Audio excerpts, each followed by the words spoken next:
Hi friends, welcome to EduTap. So today we are going to discuss some of the top MCQs on the topic employees stock option. This is going to be an important topic not only from examination perspective but also from your practical life perspective. If in the future you decide to join any corporate or any startup, you may find that majority of your compensation may be in the form of stock options. So you would be better able to understand your compensation if you understand this topic really well. So let's start our discussion on this topic. So let's start our discussion with a simple basic question on the definition part of employee stock option. So the question is, employee stock option is a right given to an employee to buy a certain number of shares of the company at a fixed predetermined price over a period of time, is an obligation of an employee to buy a certain number of shares of the company at a fixed predetermined price, is a right to an employee to buy any number of shares at a price to be determined in future, right to an employee to buy a certain number of shares at a price to be determined in future, or none of the above. So let's try to understand this concept of employee stock options.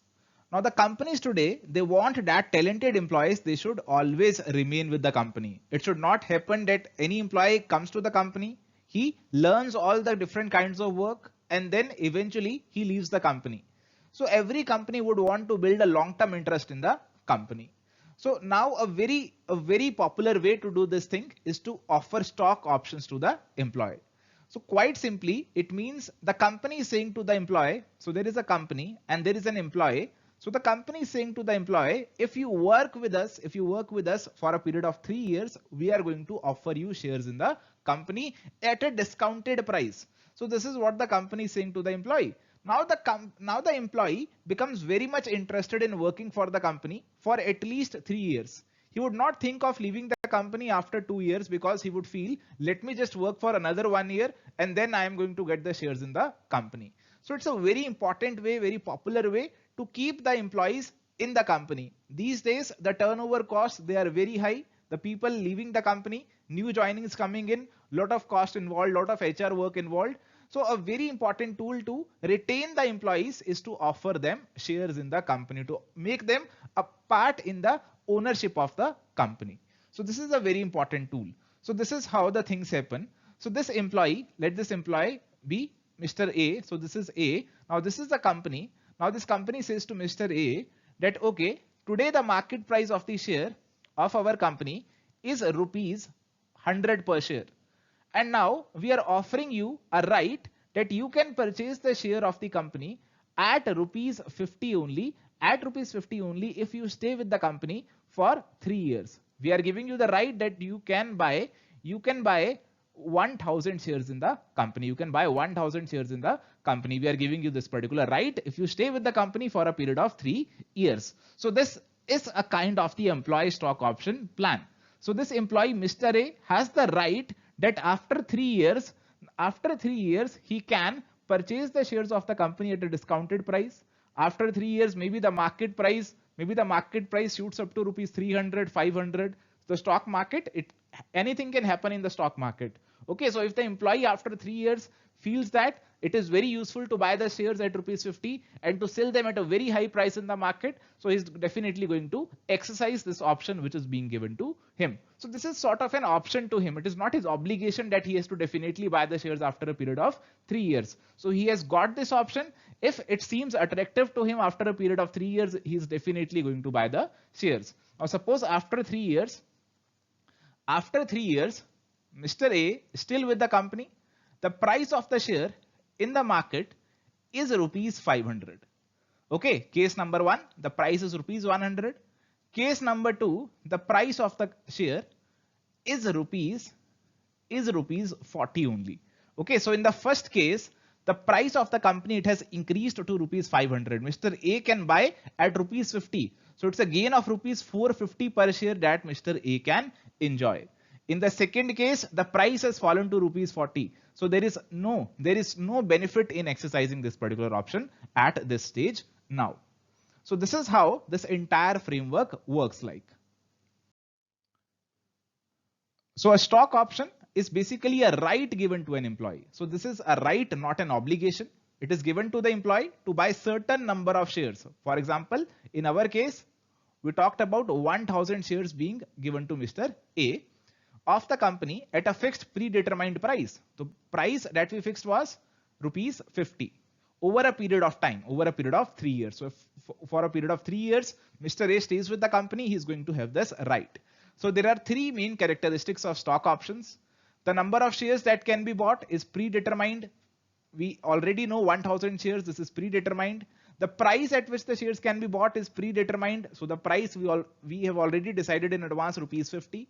And the right is available over a period of time. Over a period of time, 3 years, over 3 years, the right is going to be available. So now we can easily answer that this is a right to an employee to buy certain number of shares at a fixed predetermined price over a period of time. So clearly the answer is going to be option number A. So now let's move to the next question. In the context of ESOPs, the period after which the options can be converted into shares is referred to as. Is it exercise period or vesting period or qualifying period or accounting period or none of the above? So we already know that there is a certain period of time. Okay, in our case, there was a period of 3 years for which Mr. A had to work to be able to get shares in the company. So what is this period technically referred to? What is the terminology used to refer this particular period? So let's try to understand the different ESOP terminologies involved. So what are the different events that happen in this process?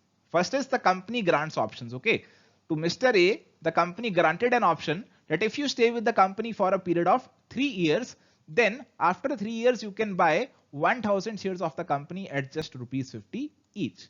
At just rupees 50 each. Now, for 3 years, Mr. A would have to work for the company. This period of 3 years is referred to as the vesting period. Okay, this period of 3 years is the vesting period, and in these 3 years, the granted options they vest to Mr. A. These options they sort of mature and they convert it into shares. So options they convert it into shares after a period of the 3 years, and this is the vesting period. Now after the 3 years are concluded, after the end of the 3 years, now again Mr. A is given some time. Suppose Mr. A is given a time of 6 months.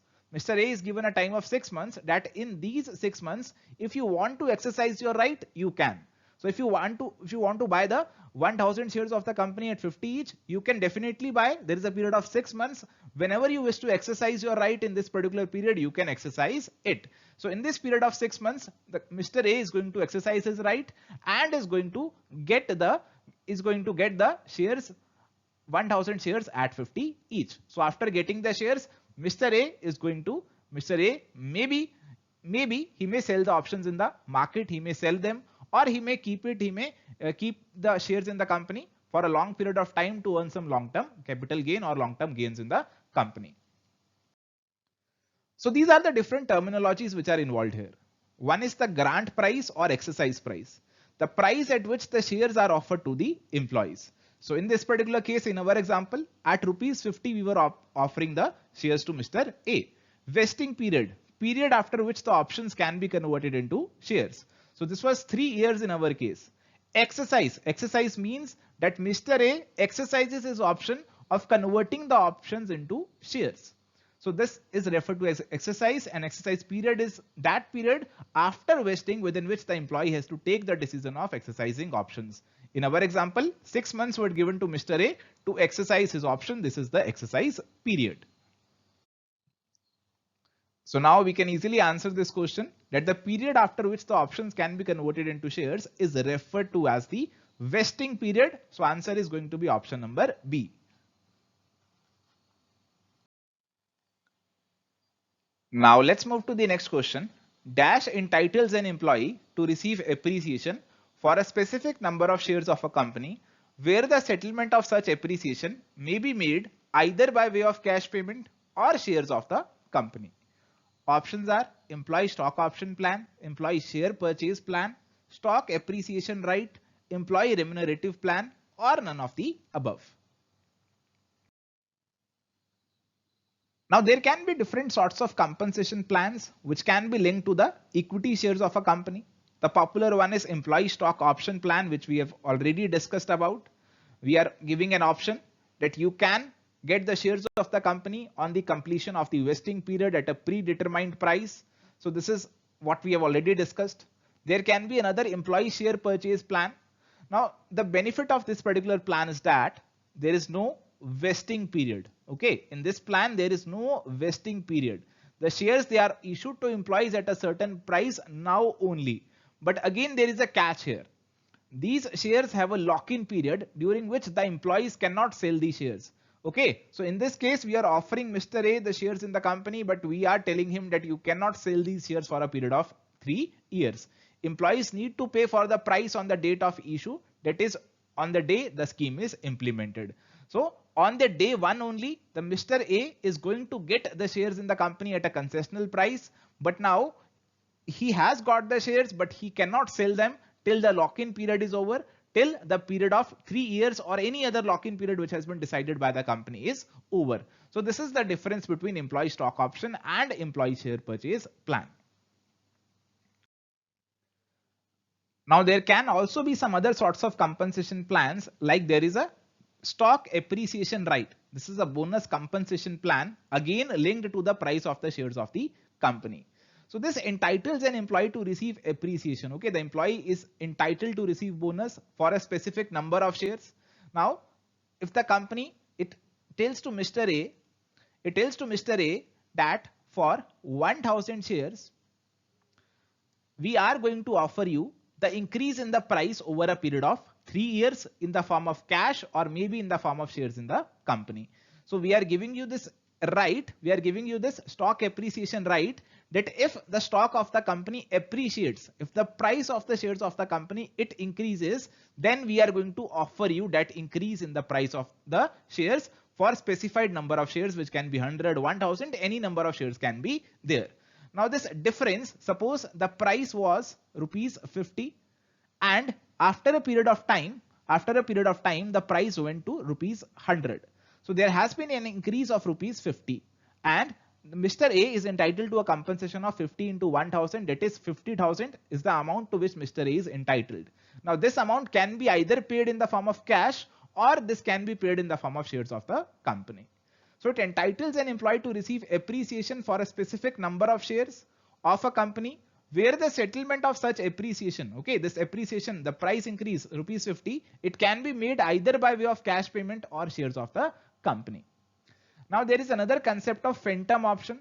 Now this phantom stock option is a performance based incentive plan which entitles an employee that he can receive cash payments after a specific period of time or upon fulfillment of specific criteria which is linked to the share price of the company. So again, the company is telling to the employees that if the price of the shares increases, then we are going to offer you the price increase in the form of cash. So in this particular case, cash payments are made to employees for increase in the price of the share of the company. The company is not offering them shares, no stocks are being offered to the employees. Instead, only the price appreciation is being paid to them. So this becomes very beneficial to company in the sense because the company does not have to issue actual shares to employees. The company just has to make the cash payment equivalent to the increase in the price or the appreciation in the price of the shares. So that's why it sort of seems more convenient because it does not dilute the equity stake of the company. But those employees who want an equity stake in the company, they may not like this particular sort of plan.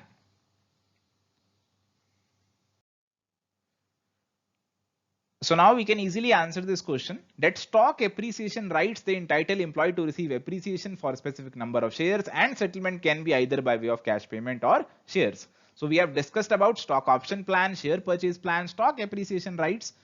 Employee remunerative plan is just something that I made up only. There is another phantom options about which we also talked about. We learned that they are very much similar to the stock appreciation rights, but in this appreciation is paid only by way of cash and not by way of shares in the company. Now there is another question. Okay, let's try to understand some bit of accounting perspective with regard to employee stock options through this question. So this question says, from the following information, compute the ESOP cost to be debited to P&L account in 2021. So it says market price as on the date of grant. So date of grant is given 1st April 2020. So on 1st April 2020, this is the date of grant of the options. The market price is rupees 100 and we are giving the option that you can buy the shares at rupees 25. So the exercise price is just rupees 25. Market price is rupees 100. Exercise price is rupees 25. Number of options which are granted, they are 1000. And vesting period is 100% after 3 years. So there is a vesting period of 3 years. After 3 years, you can exercise this particular right, and you can buy 1000 shares at a price of rupees 25 each. Now, how much ESOP cost should be booked in the profit and loss account of 2020 and 2021? For this financial year, how much amount is to be booked? So let's try to understand the dynamics of accounting in this particular question. So in this particular question, the market price of the share is rupees 100, but we are giving an option to employee to buy at just rupees 25. So after 3 years, we are just going to get rupees 25. Okay, after 3 years, we are going to get just rupees 25 for the share of rupees 100. So this difference of rupees 75 is something which is our expense. You would agree that we have lost this rupees 75. If we would have issued shares in the market, we would have also gotten this rupees 75 as well. But now, since we are issuing shares at only rupees 25, this rupees 75 is something which is going to be our expense. This is going to be our loss. And all the expenses and losses, they are ultimately debited to profit and loss account, or the statement of profit and loss. So this rupees 75 has to be transferred to the statement of profit and loss. Now the question arises, in which year and how much amount should be transferred to the statement of profit and loss? So let's try to understand it. Okay, let's try to understand logically. Rupees 75 per option. This is going to be our loss, and we are going to offer 1000 options. So our total loss is something going to be around rupees 75,000. Now the vesting period is 3 years. Now this loss of 75,000 is going to occur over a period of 3 years. So isn't it appropriate that over a period of 3 years, we spread out this expense of rupees 75,000? Over a period of 3 years, let's book rupees 25,000 in first year, 25,000 in second year, and 25,000 in third year as our expense. So this is something which we have to do. So now for financial year ending 31st March 21, this expense has to be booked. 31st March 2022, again 25,000, and again 31st March 2023, again 25,000 expense has to be booked. So this is how the expense in respect of the employee stock options is booked in the financial statements of the company. So practically what happens is, company passes an entry every year and it debits this particular account of the employee compensation account. This employee compensation account is debited with by how much amount it would be debited by 25,000, and this amount is transferred to employee stock option outstanding account. Rupees 25,000 is transferred. Every year this amount is transferred to this employee stock option outstanding account, and after 3 years when the employee exercises this option, then this particular amount is utilized to make up for the difference in the price of the shares. So this is how the accounting treatment is done. So this is how we have done the accounting treatment. Now there is this particular terminology which has been used here, intrinsic value. Okay, the difference between the 100 market price and 25 the exercise price, that is rupees 75. This is something which is referred to as the intrinsic value. अंदर की value option की क्या है? 75 is the अंदर की intrinsic value of the option. So this terminology is something which you have to remember. So total cost 75,000, and every year we have to book 1/3, that is rupees 25,000 in the profit and loss account. So clearly the answer to this question is going to be option number C. Now let's move to another question. This question is, which of the following Ind AS deals with shares based payments? Options are Ind AS 101, Ind AS 102, Ind AS 111, Ind AS 131, or none of the above. So friends, in respect of the accounting of employee stock options, we have two specific sources which are available. One is the guidance note which has been issued by Institute of Chartered Accountants of India, and second is the Ind AS 102, which is share based payments. The guidance note issued by the ICAI, it is very much liberal in the sense because it gives you two choices which you can follow for the purpose of accounting, for the purpose of booking of the expenses every year. For example, in the previous question, we were booking an expense of rupees 25,000 every year on the basis of the intrinsic value. So there is a choice. You can either consider the intrinsic value or you can consider the fair value. So in the previous question, though I explained to you the difference of rupees 75 is going to be the intrinsic value and how we are going to book it. But let's also think about the concept of fair value also. Okay. So now what would happen over a period of 3 years, the price of the share is also going to increase. The price is not going to stay at rupees 100. On 1st April 2020, the price of the share is rupees 100. But the price is not going to be rupees 100 over a period of 3 years. Intrinsic value, it was computed at rupees 75 by just considering the price at 1st April 2020. At the beginning, we just considered the opening price. So this method, it kind of reduced our employee compensation expense. This kind of reduced the amount which we were debiting to the profit and loss account. Actually, the expense should have been much higher because the price of the share is going to appreciate over the period of time. And this is something which has to be computed in a better manner using the concept of fair value. Now, this fair value is something which I cannot explain to you. It is very much technical. We use different sorts of concepts there. We use different option valuation models. High level of financial derivative calculation is involved herein.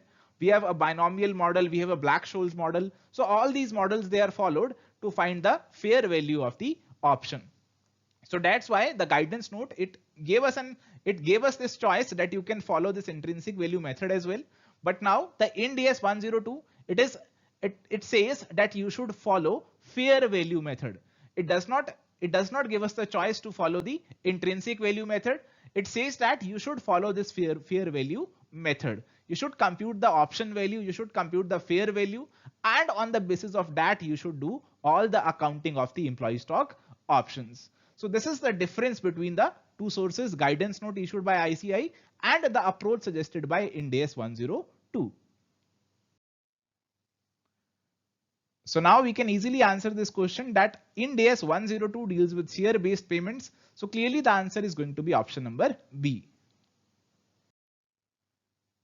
So thank you friends. This was all about our today's discussion on this concept of employee stock options. I believe I was able to explain to you the basics behind it, the basic accounting part as well, and what is the difference between the approach suggested by the guidance note of ICAI and Ind AS 102.